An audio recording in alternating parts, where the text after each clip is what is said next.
Welcome to the Seller Roundtable e-commerce coaching and business strategies with Andy Arnott and Amy Wees. Hey, what's up, everybody? This is Andy Arnott, and this is Seller Roundtable number 48 with my co-host, Amy Wees. And today we're super excited and happy to have Mina Elias. And he said I was going to butcher his name, and I probably did. No, Thank that you. was good. Thank you so much for being on, Mina. Today we're going to talk about going deep in product research. So we're super excited to have you on here today. And yeah, we want to hear about you.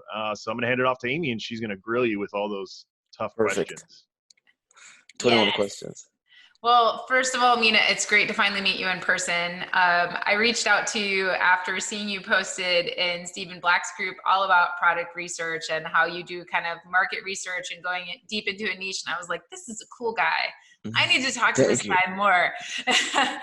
So I got to meet you in person recently in Los Angeles, and it was just a really great time getting to know you better. And I'm excited to have you on the show today. So welcome. Thank you very much. Awesome. So tell us a little bit more about you, like, where you were born, where you grew up, and how you got into Amazon. e-commerce. So born in Cairo, Egypt. When I was 2, my parents moved to Dubai. That's where I was raised up until I was 18. And then I moved to college in Connecticut. And then I went to college, got my bachelor's in chemical engineering and chemistry, got my master's in industrial engineering. And then, after working for 5 years full time, 9 to 5, I decided that this is definitely not the solution. I read Rich Dad Poor Dad, and I was like, this is it. I gotta start my own business. So one day I was sitting down with my dad back in Egypt on vacation and was looking up, a protein powder. And he's like, "What are you doing?" I said, "I'm looking up a protein powder." He's like, why don't you make your own, start your own company?" And I was like, "What are you talking about? Like, start my own company? Like, you kind of like never think about like your companies are like big things." And he's like, "Yeah, like, why don't you look into it?" So I said, maybe I will. And I looked into it. I talked to a couple friends who did own businesses. They said it was easy and just like start a business. And then I was like, okay. I looked at the numbers, right, like the raw materials, stuff like that. I was gonna source everything from Amazon, so I worked the numbers based off of like stuff from Amazon, which is obviously we know is like way marked up. And I was like, okay, the math works, right? Like if I combine everything and then sell it for like average competitive price, I'd still make a lot of money. Were you going to mix like your own, were you going to like get all the raw materials on Amazon and mix it all together and then? Well, Like, that's what I initially did, right? Because I had to test it on wow. myself. Yeah. So I ordered everything off of Amazon, and it came in my house, and I got like one of those like big bowls, and I started mixing, and I like actually made the first batch, and I started taking it, and I was like, okay, like let's see how I feel. And I'm an MMA fighter, so it was during MMA training. I would take it 30 minutes before, and the product's called Hydrolyte. It's an electrolyte powder. And so I felt good. I felt really good. I said, it's the placebo effect because I made it myself. And so I gave it to a bunch of friends. I said, this is like this brand new supplement no one knows about. This company trusted me. Don't tell anyone about it. And so they all tried it. They're like, wow, this stuff is really good. And I was like, yeah, this is my company. And they're like, what are you talking about? This is your company. Come on. And then like, eventually I was like, okay, I'm going to make this public. I posted on Facebook. I was like, guys, I officially started my own company. You know that feeling, right? When you start your own company. And one of my friends was the marketing manager for an MMA promotion. He's like, hey, I heard you start a company, right? You're selling supplements. I said, yeah. He's like, okay, I got you a free table at our venue, like 3 weeks from now. And I was like, what do you mean? Like, I don't even have anything figured out. He's like, I don't care. Like, you're going to be there. And so I went on Vistaprint. I made a banner. And then like, I got like some supplements made. The first batch was 45 units, 45 units. And I went there and I sold 25 in that one night. And I was like, wow, like people really like this product. This is crazy. And like the crazy thing was like, I wish it was even like a good audience. It was all drunk people. And it was like 90% drunk people, and the 10% that weren't drunk were like, yeah, like try your like I want to buy your supplement. And I were was you like, still like mixing it at home in a bowl at this point? no, at that point I had like you know, because I was like, okay, what do I do? So I did some research, right? I knew the prices on Amazon, so I went on Google and I said, where else could I buy this? And I found like a bunch of places, and the cheapest one, I called them. I said, hey, can you make me a custom formula? And they're like, yeah, sure, we'll make you a custom formula. And so they made me the first one, and their minimum Okay. order quantity was like nothing. So So you sourced in the US to begin with. yeah, always, yeah.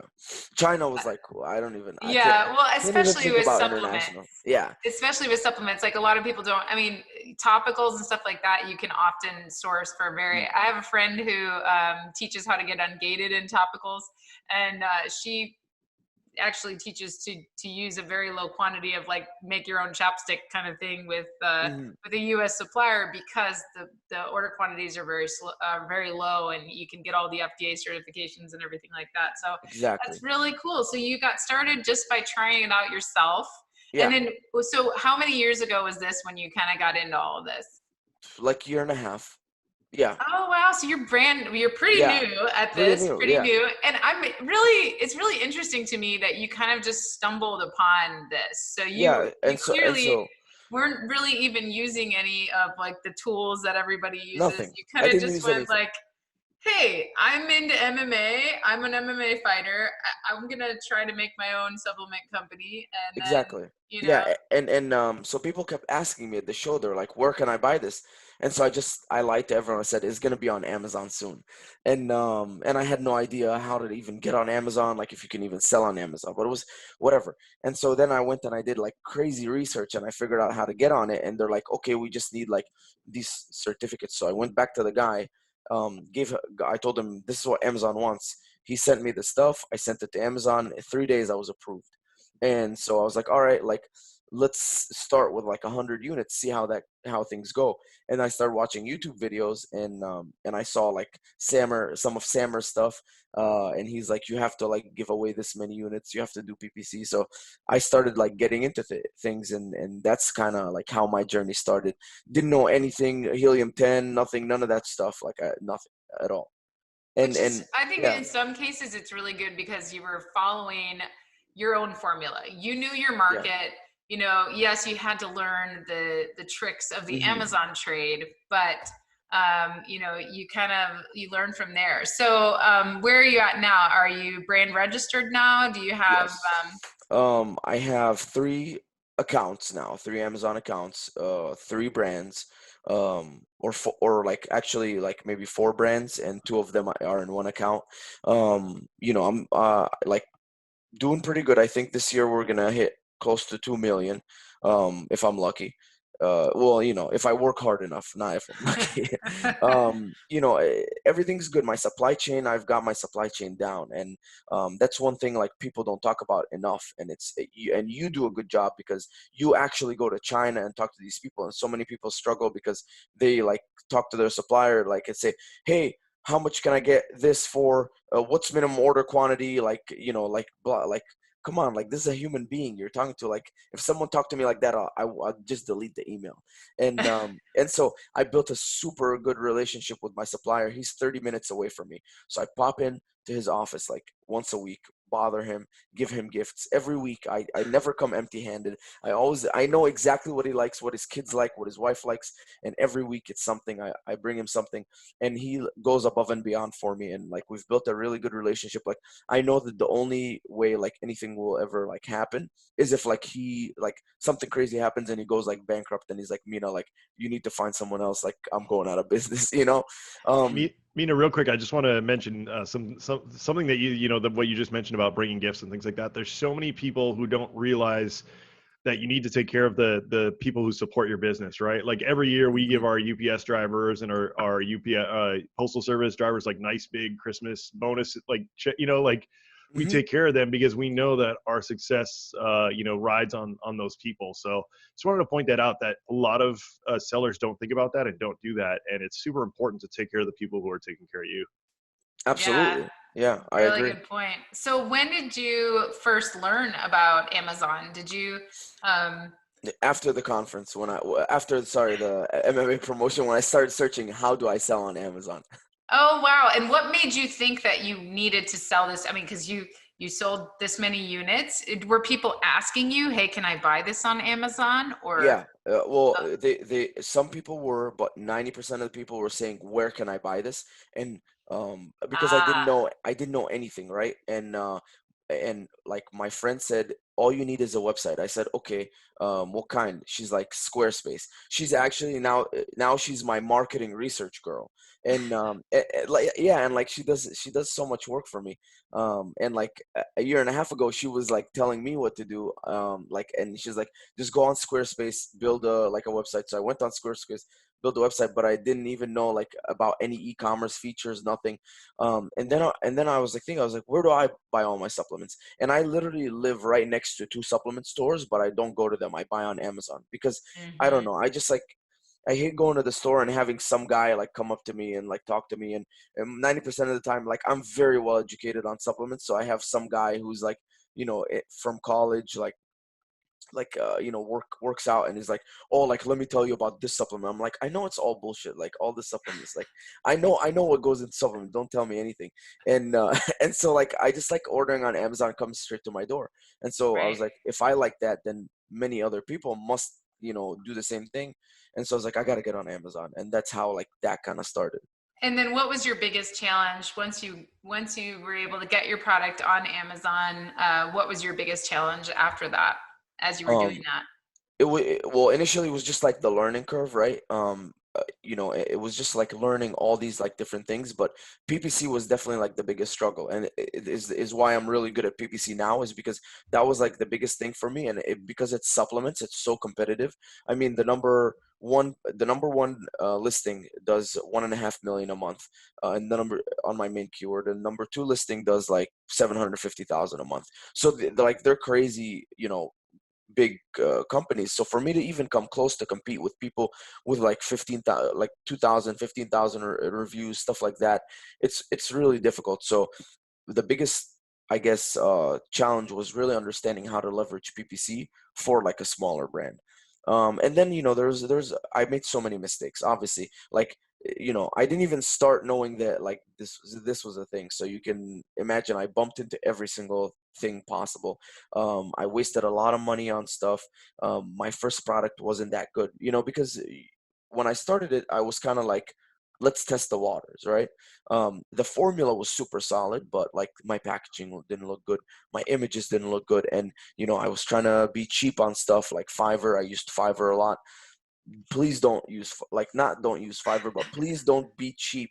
Like, it's so much more worth it. Like now, like I'll find someone like to create like a brand new label for me. Maybe it will cost me like, let's say, $350, $400, but I will make that money like 100 times back, just because I have a really good label. And if you skimp, instead of helping you, it'll hurt you. So that's, I guess, would be my biggest like learning thing. Definitely, because I mean, especially with supplements, there's an aspect, a huge aspect of trust. And if your Hmm. label doesn't look good, if it looks like, oh my gosh, I don't want to put that in my body, like Yeah. it's really good that you've taken that seriously. So did you take any courses or anything when you first got started on Amazon? No, yeah, I didn't even know their courses existed. I didn't know anything about it. Like, I called them up and I said, "Hey, I want to sell. Like, how can I sell?" And they're like, "Oh, please go to the Seller Central page." And I was like, "Okay." Went to the Seller Central page, signed up, and I'm like, how can I sell? Like, I signed up for an account, and they're like, "Oh, you need to like go on like a product, another supplement, and click like view listing limitations, apply." And like, so I just called them. I had didn't know that courses even existed in this space. So how many Interesting. products do you have now? I think we're going on like 13, maybe. Oh Yeah. wow! And then, so what was your? I know that we're going to get into your product research process, Hmm. but and I think all of us had a bad product to begin with. Yeah. Every single one of us It's had. it's one of it's like a really good seller now, right? But it started out like, it didn't start out perfect. It started out, and I just made like huge improvements to it now. So it's selling really well now. But I like even now I'm making improvements. But when I started out, it was literally a bag with a sticker on it. Andy, did you have a question? Yeah, no, sort of a question and some insight too. What I love is that, sometimes ignorance is bliss. Like so many people that we work with know so much about Amazon before they start that they never actually get going because they think that they need to, do this thing or that thing or do this thing, all these steps before they get started, which it was the opposite with you. You had no idea. So you just started making promises and then delivering on those promises. Yeah. Because you had people, that were relying on you. So I love that. And just kind of some insight for people to know to even though Amazon seems like this big, horrible, terrible thing that you have to, learn every little bit before you get started. There's nothing like action, right? Jumping in Yeah. there and trial by fire. That's the exact same way I started. I started in 2012, so there's no courses, there's no, there's nothing. So it was just like I had to go through all the pain points.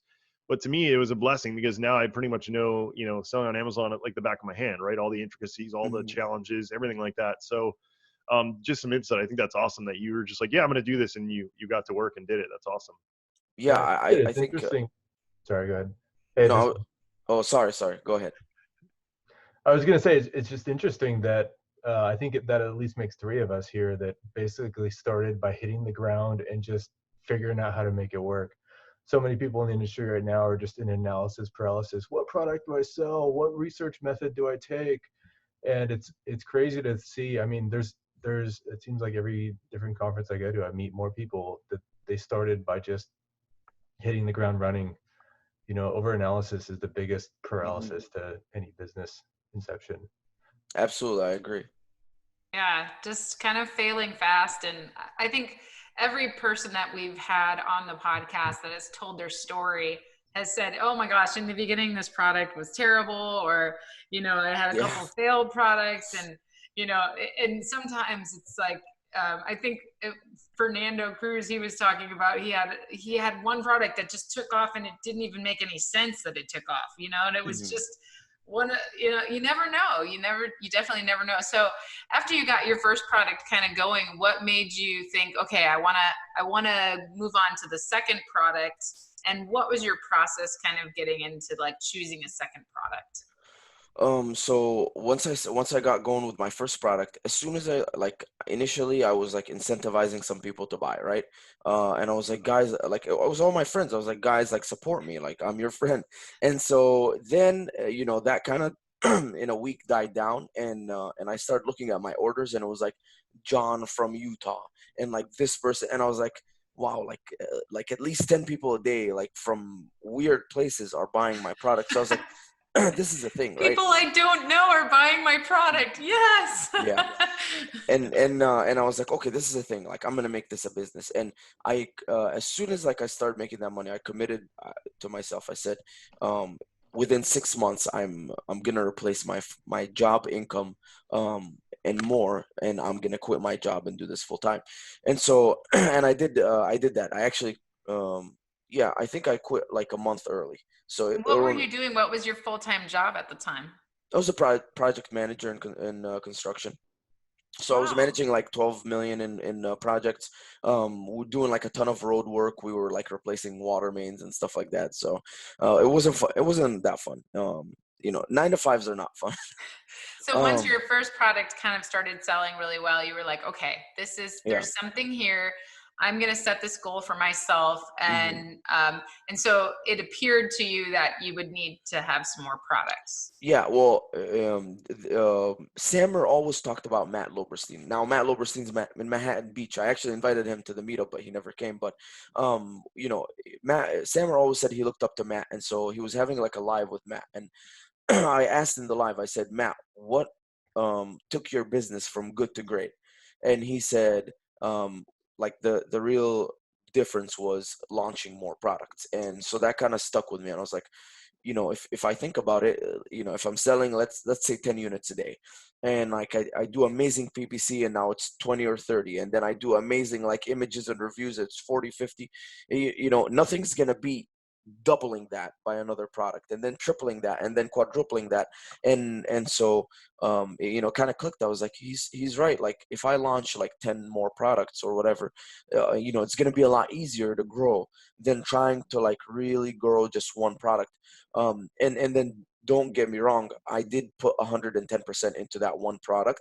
And then once I got that down is when I said, okay, now I'm going to duplicate. And now I'm in the process of like completely like systemizing the whole thing, right? From research all the way to the products on Amazon and selling and everything, creating the images, labels, all that stuff. I'm trying to like systemize it so I can delegate like 90% of it, and get it just working like more of a machine. And so that was really when I decided, hey, I'm going to start launching another product. And the second product was easy. It was a flavor variation, and that product actually failed, and I'm killing it, because I decided to use my own skills, to come up with the flavor. So I sourced the flavor from one of the best flavor manufacturers in the country. But then I was like, okay, I'm just gonna put the flavor on top of like my existing formula, which doesn't work. So it was when I like met my new manufacturer, and he helped me with the flavoring and all that stuff, is when I actually started doing well with the flavors. But so When the you second say one. the flavor failed, was it what do you mean by it failed? Was it that people just gave you really bad Yeah, feedback? They said this doesn't taste good, I don't like it. yeah, And then you started working with your manufacturer to it yeah. did taste horrible. They weren't nice about it. They said, "This is horrible. I feel like I'm gonna puke." And so yeah, I have, it's 3 stars on Amazon. So people hated it, and so I was like, okay, no problem. Like I'm not qualified to like come up with good flavors. So that was my mistake for skimping on that. And when I met the new manufacturer, obviously he has like 30 plus or years of experience coming up with the best flavors and the best products, and he works with other people too. So I was like, okay, I need like a good flavor. And he's like, here's a flavor based on like what you want, and here's a flavor based on what I can make you. And then he obviously made something really, really good, and I was like, wow. That was a home run. And that was like, it's my second flavor, blue raz, and everyone who tastes it loves it. And then ever since then it's been like history. Definitely. That's really cool. So, how did you decide your second product was a different flavor, so kind of a variation of your Hmm. first product. Um, when you decided to go into another product type that isn't a variation, what was kind of your process? Like, walk us through your process of, okay, I'm gonna step outside of this Hmm. Single product. the single product and the variations within it, and I'm gonna start like a new product that would be a different listing, and what was your Yeah. process for choosing that product, and kind of walk us through that. Okay, and so because I had an existing like base with Hydrolyte, right? Hydrolyte was basically geared towards the avatar of a competitive athlete. So when I create products with a person in mind. And so if I'm creating a product for like Mina, I know like that this person, he works out hard, he's competitive, he wants something that's gonna help him train, something for energy, something that's gonna help him sleep, something. And so that's where I started. Okay, Hydrolyte is made for competitive athletes. Now what's the next thing that I can come up with for them? And then I came up with a few. And then I was like, okay, well, I need to find a way to like pick. I can just pick it myself. So I created a Facebook group, and I added maybe like 150 of my friends in there. And they're all like my friends from MMA, from the gym, people that know me that are also athletes. And I said, and I would put a poll up, and I said, guys, like, which product would you like to see next? It was this or this or that. And then everyone, I wanted one thing, and then everyone voted on another thing. I was like, okay, well, I'm just gonna go with what the people want. And So what so did you use for voting to get just feedback from? just a poll on my Facebook group. I know that there's PickFu is another service people use, but I mean, at the time I didn't know about it or anything. So So did you grow, because some people kind of grow a Facebook group, did you already have a Facebook group, no, or did you just grow one at the time? You just had no, friends. That's so yeah, cool. Yeah, when I decided that I need to do like a second product, not like a variation, I said, okay, well, I need, a group of people. So I literally created that group that day and just went on my phone and add, and then I messaged every single one of them. Like I sent over like 150, 200 messages saying, yo, join my group. Like I need feedback from you guys. Like you'll be involved in like the stuff that goes on in the company. And, everyone's like, oh, like that would be an honor. And so they joined. And that's how I do most of my stuff now. How I pick the names, how I pick like the next flavor that's gonna launch. I usually like have like 2 or 3 flavors, and I'm like, okay, which flavor should I go with? And then people decide. You have a built-in feedback group. That's really Yeah, awesome. yeah, and it wasn't hard. It took 2 days to go from 0 to like 150 people.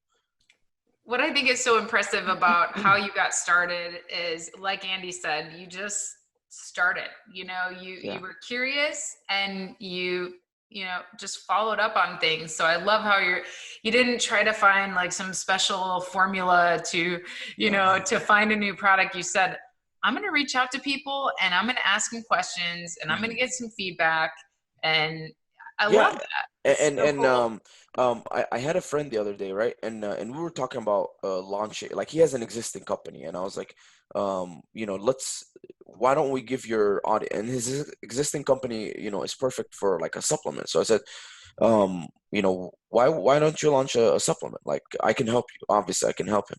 And he's like, that would actually be good. It's reoccurring. People will keep ordering. So I said, okay, here's a good idea, right? He's been doing a lot of stuff with ManyChat, so he has a massive. He has like a big email list, and he has a big ManyChat list, and we're talking like something like 1,000 people. Nothing crazy, not 25,000. I said, why don't you create a Google form, and in that, or like just any survey or whatever, and ask them what supplement do you guys currently use, what's missing in the market, what would you like. And then basically he shot that out to all of his customers, and his customers gave him feedback, and based on that he's creating a supplement. So it's not hard. Like you have, like, there's people around you, you're selling to the people, so why don't you just have them tell you what you should make. And then they feel part of it and they actually feel compelled to buy it because they say, Mhm. hey, I had a part in making this Yeah. and this is my flavor, right? Yeah, So and that's, usually like you can expand that. Like, so if you have 1,000 people and like 500 people say, okay, we want this like supplement, then you can like anticipate that, that like there's 500,000 people like them out there that are potential customers for your supplement. Thanks for tuning in to part 1 of this episode. Join us every Tuesday at 1 p.m. Pacific Standard Time for live Q&A and bonus content after the recording at sellerroundtable.com. Sponsored by the ultimate software tool for Amazon sales and growth, sellerseo.com and amazingathome.com.